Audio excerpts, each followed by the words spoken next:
রাজধানীর বিভিন্ন পশুর হাট জমে উঠেছে। সোহাগ, আপনি গিয়েছেন কিনা? এখন আমার যাওয়ার সৌভাগ্য হয়নি, তবে চেষ্টা করছি যাব এক দুদিনের মধ্যেই। আমাদের সহকর্মীরা রয়েছেন হাটে, তাদের কাছ থেকে একটু খবর নেই। রয়েছেন সহকর্মী সাদমান রাফিদ। রাফিদ, রাত তো প্রায় 11টা হতে যাচ্ছে। এই সময়টাতে আসলে পশুর হাটে ক্রেতাদের উপস্থিতি কেমন দেখছেন, আর দাম নিয়ে কি বলছেন সবাই জানাবেন। সোহাগ, ঢাকা শহরে রাত যত বাড়তে থাকে এই কোরবানির হাট কিন্তু ততটাই জাঁকজমক হইতে থাকে।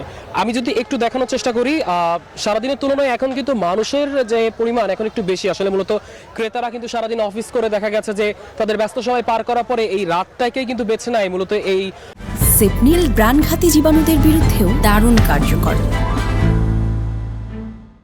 কুরবানির পশু ক্রয় করার জন্য। তবে আমরা এখানে এসে বিভিন্ন ধরনের অভিযোগ কিন্তু শুনেছি ক্রেতা বিক্রেতা দুই পক্ষের কাছ থেকে। ক্রেতারা মূলত বলছে যে গরুর দাম কিন্তু এবার তুলনামূলক একটু বেশি। যে গরুগুলো দেখা যাচ্ছে যে 1 থেকে 1.5 লাখ টাকা দাম, সেই গরুগুলো কিন্তু 2-2.5 লাখ টাকা কিংবা 3 লাখ টাকা কিন্তু বিক্রি করছে।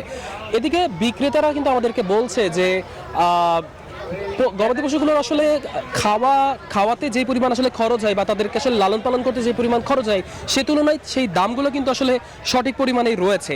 এছাড়া বিক্রেতারা কিন্তু আরেকটি অভিযোগ এখানে করছে যে এই সময় কিন্তু আসলে ক্রেতারা ছোট গরুর দিকে কিন্তু বেশি ঝুঁকছে, বিশেষ করে যেগুলো 1.5 লাখ থেকে 2 লাখ কিংবা 2.5 লাখ এই গরুগুলোর দিকে কিন্তু বেশি ঝুঁকছে। কিন্তু যেই গরুগুলো এখানে দাম তুলনামূলক একটু বেশি, বিশেষ করে এখানে কিছু গরু আমরা দেখতে পেরেছি যেগুলোর দাম তুলনামূলক 20-30 লাখ, সেই গরুগুলোর দিকে কিন্তু ক্রেতারা তেমন একটা কিন্তু আসলে আগ্রহ প্রকাশ করছে না।